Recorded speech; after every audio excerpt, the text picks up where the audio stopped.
নমস্কার বন্ধুগণ, Deepa's thought spicy হটে সবাইকে স্বাগত জানিয়ে আজকে নতুন আরেকটা রেসিপি শুরু করছি। আজকের রেসিপি অতীব সুস্বাদু আর অতীব সহজ। গরমের সময় খেতে খুবই ভালো লাগে, পেটটা খুবই ঠান্ডা করে।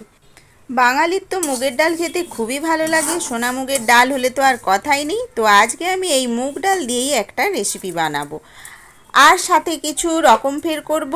আপনারা দেখতে থাকুন, আশা করি খুবই ভালো লাগবে। ভালো লাগলে অবশ্যই লাইক দেবেন, নতুন বন্ধুগণ সাবস্ক্রাইব করে প্লিজ প্লিজ পাশে থাকবেন। কমেন্টসের মাধ্যমে অবশ্যই জানাবেন। কিন্তু কথা বলতে বলতে আমি ইতিমধ্যে করে নিয়েছি প্রধান কাজ, সেটা হলো এই যে সোনামুগের ডালটা কড়ার মধ্যে বসে খুব ভালোভাবে নাড়াচাড়া করে একটু লালচে আভা করে নিয়েছি। এই দেখুন হয়ে গিয়েছে। এখন আমি বেশ খানিকটা জল দিয়ে দিলাম। জল দিয়ে ভালোভাবে একটু নাড়িয়ে নিলাম। আসলে ব্যাপারটা হচ্ছে এই যে আমি প্রথমে তো আর এই মুগের ডালটা ধুচ্ছিলাম না, তো বেশ খানিকটা ফেনা বেরিয়ে পড়বে। তো এইভাবে শুকনো খোলায় নেড়ে তারপরে একটু জল দিয়ে ধুয়ে নিতে হয়, তাহলে ভালোভাবে এই ওপরে যে পাউডারটা থাকে, ফেনা হয়ে যেটা ওপরে উঠে ভেসে পড়ে, সেইটাই বাদ করে দিতে হয়। দেখুন কত ফেনা উঠে পড়েছে। এইটা আমি এই জলটা আমি ধীরে ধীরে এবার একটা প্লেটের মধ্যে গড়িয়ে নিচ্ছি, এটা ফেলে দিতে হবে।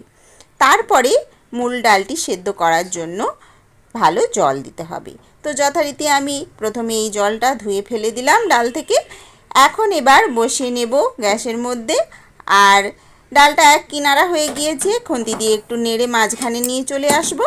তারপরেই সুন্দরভাবে খুব ভালো একটু জল দিয়ে সেদ্ধ করতে বসাতে হবে। বন্ধুগণ, রেসিপিটি সম্পূর্ণ দেখার অনুরোধ রইল। দেখুন এবার প্রয়োজন মতো বেশ খানিকটা জল দিয়ে নিয়েছি। খুব বেশি জল দেব না, অনেক বেশি জল হলে ডাল সেদ্ধ হতে সময় লাগবে। তো মাঝামাঝি একটা জল দিলাম, যাতে ডালটাও সেদ্ধ হয় অথচ খুব বেশি জল না থাকে। তো যথারীতি জলটা দিয়ে ঢাকনা চাপা দিয়ে আমি ফুটতে দিয়ে দিয়েছি, আর আঁচটাও মাঝারি করেছি। দেখুন জলটা ফুটে কীরকম হয়েছে, এই রকম পরিস্থিতি এসেছে। এখন আমি কিন্তু আঁচটা খুবই কমিয়ে দেব, আর বেশ 10-15 মিনিট টাইম দেব, যাতে মুগ ডালটা ঝটপট সেদ্ধ হয়ে যায়। কুকারে বসিয়ে নিলে 2-1টা সিটিতেই বেশ ভালোভাবেই সেদ্ধ হয়, কিন্তু আজকে আমি যেহেতু কড়াতে বানাচ্ছি বন্ধুগণ, সেই জন্য একটু সময় তো লাগবেই। তো একবার ঢাকনাটা খুলে নেড়ে একটু দেখে নিলাম। তো এইরকম অবস্থা এসেছে। এখন আমি এর মধ্যে কুচিয়ে রাখা লাউগুলো দিচ্ছি। হ্যাঁ বন্ধুগণ, আজকে মুগ ডাল দিয়ে লাউ রেসিপি, লাউ ডাল রেসিপি। তো যথারীতি সুন্দরভাবে লাউটা আগে ধুয়ে তারপর টুকরো করে কেটে রেখেছিলাম, তারপর এই সোনামুগ ডালের মধ্যে আমি দিয়ে দিলাম। ডালটা খুবই ভালো ছিল, অল্প টাইমে সেদ্ধ হয়ে গিয়েছিল। আর বেশি জল দিলাম না, কেননা লাউ থেকেও অনেকটা জল বেরোবে। লাউ আর ডাল একত্রে খুব সুন্দরভাবে সেদ্ধ হয়েছে। এইরকম পরিস্থিতি যখনই এসে যাবে বন্ধুগণ, এইবারে আমি যোগ করব লবণ। অর্ধেকের ওপরে সেদ্ধ হয়ে গিয়েছে, এখন যেইটুকু সেদ্ধ হতে বাকি রয়েছে সেটা এই লবণ যোগ করে নিলেই ঝটপট সেদ্ধ হয়ে যাবে। লবণটা দিয়ে আবার একবার নাড়িয়ে চাড়িয়ে নিলাম। আবার বেশ কিছুটা সময় আমি ঢাকা চাপা দিয়ে এই ডালটা পুরোটা সেদ্ধ হতে সময় দেব। আর দেখুন বন্ধুগণ, খুন্তি দিয়ে নেড়ে চেড়ে কেমন সমান করে নিলাম। এইভাবে রেখে দিলে খুব সুন্দরভাবে সম পরিমাণে চটপট সেদ্ধ হয়ে যায়। ঢাকনা চাপা দিয়ে দিলাম, আর কিছু সময় বাদে দেখুন ঢাকনাটা খুলে আবার দেখিয়ে নিচ্ছি। খুব সুন্দরভাবে সেদ্ধ হয়ে গিয়েছে। আর আমি এখন হাতা দিয়ে সামান্য একটু নেড়ে নেব। আর জলটা পুরোটাই শুকিয়ে গিয়েছে। দেখুন বন্ধুগণ, খুন্তি দিয়ে এবার একটু দেখে নিচ্ছি। ভালোভাবে সেদ্ধ হয়েছে, চোখের দৃষ্টিতে তো তাই মনে হচ্ছে। এখন আঙুল দিয়ে চেপে একটু দেখে নিলে ভালোভাবে বোঝা যাবে। এই লাউটা তো সুন্দরভাবে সেদ্ধ হয়েছে, দেখেই বোঝা যাচ্ছে। তো ডালটা একটু চেপে দেখে নিই। দেখেছেন বন্ধুগণ, একটা ডাল চেপে নিলাম, ভীষণ গরম। তো যাই হোক, আমি আঙুলের সাহায্য নিয়ে এইভাবে আমি একটু চেপে বুঝে নিচ্ছি কতটা সেদ্ধ। খুব ভালোভাবে সেদ্ধ হয়ে গিয়েছে বন্ধুগণ। এখন জলটা তো অনেক শুকিয়ে গিয়েছে, তো আমায় আরও জল যোগ করতে হবে। যেহেতু আমি আজকে ডাল বানাচ্ছি, তাই একটু জলের ভাগ বেশি লাগবেই। ভাতে মেখে সুন্দরভাবে খেতে পারা যাবে তবে।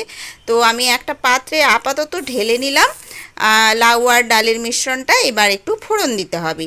কড়াইটা আবার গরম করে নিয়েছি। ওই কড়াইয়ের মধ্যে এবার দিয়ে দিচ্ছি অনেকটাই সরষের তেল, আর 2টো শুকনো লঙ্কা দিয়েছি ফোড়ন হিসেবে। আর শুকনো লঙ্কাটার মাঝখানে পেটটা সামান্য একটু ফাটিয়ে দিয়েছি।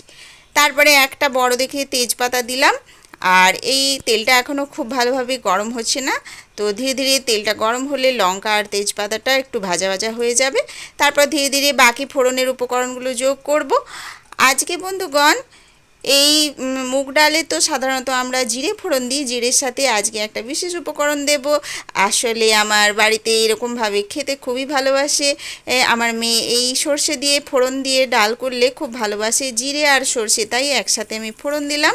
আর ও 5 ফোড়নটা এখানে ব্যবহার করলে সেটাও ভালো লাগে, কিন্তু 5 ফোড়নটা খুব একটা পছন্দ নয়, সেই জন্য আমি কেবলমাত্র জিরে আর সর্ষেটা ফোড়ন হিসেবে ব্যবহার করেছি। তেজপাতা, শুকনো লঙ্কা সহ সমস্ত ফোড়নটা এইভাবে ঢাকা চাপা দিয়ে করে নিলাম, কেননা সর্ষে তো ঠিকরে উঠবে, তাই জন্যে সাবধানতা হিসেবে আমি ঢাকনাটা চাপা দিয়েছি। দেখুন খুব ভালোভাবে ফোড়নটা হয়ে গিয়েছে আর তেলটাও খুব ভালো গরম, একেবারে ধোঁয়া উঠছে। এইবারে আমি ওই ডাল আর লাউয়ের মিশ্রণটা এর মধ্যে দিয়ে দেব। তার আগে একটি কাজ করব, যেহেতু ডালে আমি হলুদের ব্যবহার করছিলাম না, এই সময় এই ফোড়নের গরম তেলটার মধ্যেই একটু হলুদ দিয়ে দিলাম, সাথে দিয়ে দিলাম একটু কাশ্মীরি লঙ্কা, যাতে রঙটা একটু সুন্দর আসে। তো হয়ে গিয়েছে ফোড়নের পর্ব, এখন সমস্ত ডালটা ঢেলে নিতে হবে। তো ধীরে ধীরে আমি ঢেলে নিচ্ছি।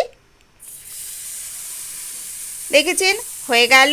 এবার এই যে থকথকে মতো অবস্থা, এই সময়তে একটু ঘাটা ঘাটা করে দিলেও হয়, মানে ডাল ঘুটুনি দিয়ে একটু ঘেটে দিলেও হয়, বেশ গলা গলা ভাব আসবে। তো আমি খুন্তি দিয়ে এখন একটু নাড়িয়ে নিচ্ছি, পরে ওটা করে নেব। তো এখন দিতে হবে জল, কেননা তরকারির মতো হয়ে গিয়েছে এখন। তো সামান্য একটু টাইম দিলাম ঢাকনা চাপা দিয়ে, যাতে ফোড়নের গন্ধটা ওর মধ্যে ভালোভাবে প্রবেশ করতে পারে। তো এবার 2-1 মিনিট হয়েছে, তখনই এবার খুলে নিয়েছি। এবার বেশি সময় রাখার কোনো প্রয়োজন নেই। এবার ঢাকনাটা খুলে এবার আমি এতে বেশ খানিকটা জল যোগ করে নেব, যাতে ডালের আকার দেওয়া যায়। আজকে রেসিপি এইভাবে বানাচ্ছি, সহজ সরল ডাল, তাকে এইভাবে একটু সুন্দর করার চেষ্টা করছি। তো আশা করি আপনাদের দেখে ভালো লাগছে, কার কতটা ভালো লাগলো অবশ্যই কমেন্টসে জানাবেন। আচ্ছা, এই ডাল যেটাতে ঢেলে রেখেছিলাম সেই ডেচকিটাতেই আমি বেশ খানিকটা জল নিয়ে নিয়েছি আর জলটা ঢেলে দিলাম। আর এখন করতে হবে কি, এই যে আপনার আঁচটা যে কমিয়ে রাখা হয়েছিল সেটা বেশ বাড়িয়ে দেবো, কেন জলটা ঠান্ডা আছে, টকবক করে ফুটবে। আর আগে থেকে যদি গরম জল করে দেওয়া যায় সেটাও তো আরোই ভালো হয়। তো আমি আজকে যেহেতু গরম জল দিচ্ছি না, ঠান্ডা জলে দিয়েছি, সেই জন্য আঁচটা খুব বাড়িয়ে দিয়েছি, আর যাতে ঝটপট করে একটু বেশ ফুটে উঠতে পারে। আর যেহেতু ডালের মধ্যে মুগ ডালও একটু মিষ্টি খেতে ভালো লাগে, আর তার সাথে যেহেতু লাউও রয়েছে, সেই জন্য একটুখানি চিনি যোগ করে নিলাম। এখন বন্ধুগণ ঢাকনা চাপা দিয়ে ভালোভাবে ফুটতে দিয়েছি। দেখুন ঘড়ঘড়িয়ে বেশ ফুটে উঠেছে, আর জলটা অনেকটাই প্রায় একটু কমে এসেছে যতটা দিয়েছিলাম, কেন একেবারে টলটলে ডাল ঝোলের মতো ভালো লাগে না, তাই যেহেতু একটুখানি গাঢ় করার চেষ্টা করেছি, জলটা একটু মেরে নিয়েছি। ইতিমধ্যে আমি কথা বলতে বলতে যোগ করে দিয়েছি কি বলুন তো, আদা। সবার শেষে আদা কুচি একটুখানি দিয়ে দিয়েছি, আদার একটা সুন্দর গন্ধ উঠবে আর খেতে খুবই ভালো লাগবে, বিশেষত এই মুখে পড়ার থেকে।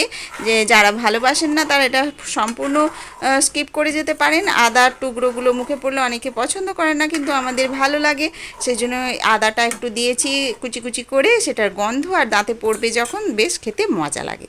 তো আদা দেওয়ার পর কিছু সময় বাদে 1 চামচ গাওয়া ঘি সেটাও যোগ করে নিলাম, আর নাড়িয়ে চাড়িয়ে আবার ঢাকনা দিয়ে কিছু সময় রান্না করলাম। এবার বন্ধুগণ ঢাকনা চাপা তো খুলে নিচ্ছি, আর আঁচটা বেশ কিছু আগে বন্ধ করে দিয়েছি। আর দেখুন সব শেষে পরিস্থিতি এইরকম, রান্নাটি কমপ্লিট। এই যে তেজপাতাটা আমি একটু নাড়াচাড়া করে নিচ্ছি, ভাবছি ফেলে দেবো না থাকবে, তো থাক আপাতত। এখন একটু ছবিগুলো তুলে নিই, পরে খেতে দেওয়ার আগে আমি তুলে এটা ফেলে দেবো। তেজপাতার স্বাদটা সম্পূর্ণ এই ডালের মধ্যে চলে গেছে, রেখে দেওয়ার কোনো প্রয়োজনীয়তা আর নেই। তো যাই হোক, আমি এখন তো আপাতত রেখেছি। আর এখন করব কি, একটু ঘাটা ঘাটা করে দেবো। ডাল ঘুটুনি দিয়ে ঘাটলেও হয়, বা আমার কাছে হাতা ছিল, ওই হাতার পেছনটা দিয়ে আমি বেশ একটু চেপে চেপে ঘেঁটে দেবো, যাতে একটু গলা গলা হয়ে লাউগুলো ডালের সাথে ভালোভাবে মিশে যেতে পারে। দেখেছেন বন্ধুগণ বেশ থকথকে মতো হয়েছে, আর ডালগুলো পুরোটা যেহেতু গলছে না, সেহেতু একটু কেমন মানে গোটা গোটা দেখাচ্ছে। তো আমি এইভাবে একটু থেসে থেসে ঘেঁটে দেওয়ার চেষ্টা করছি, আর সম্পূর্ণ ওই লঙ্কাগুলো একটু ঘেঁটে দিলে এই যে ঝাল ঝাল ভাবটা সেটাও ডালের মধ্যে চলে যাবে। তো সেই উদ্দেশ্যে আমি এইভাবে একটু করে নিলাম। তো বন্ধুগণ আজকে সহজ সরল রেসিপি কেমন লাগলো খেতে কিন্তু খুবই ভালো লাগে, গরম ভাতের সাথে তো ভালোই লাগে, বিশেষ করে পেট ঠান্ডা করে, মুখটা মাঝে মধ্যে ছাড়ে। সব দিন তেল ঝাল মশলায় চপচপে খাওয়ার খেতে ভালো লাগে না, মাঝে মধ্যে একটু হালকা পাতলা রান্নাও খুবই ভালো লাগে। আশা করি আজকের রেসিপি খুবই ভালো লাগলো। কেমন লাগলো, কতটা ভালো লাগলো সবাই কমেন্টসে জানাবেন। আজকের মতো টাটা করে নিচ্ছি, পরবর্তী নতুন অধ্যায়ে আবার নতুন রেসিপি নিয়ে হাজির হয়ে যাব। সবাই ভালো থাকবেন, সুস্থ থাকবেন। তো থ্যাংক ইউ।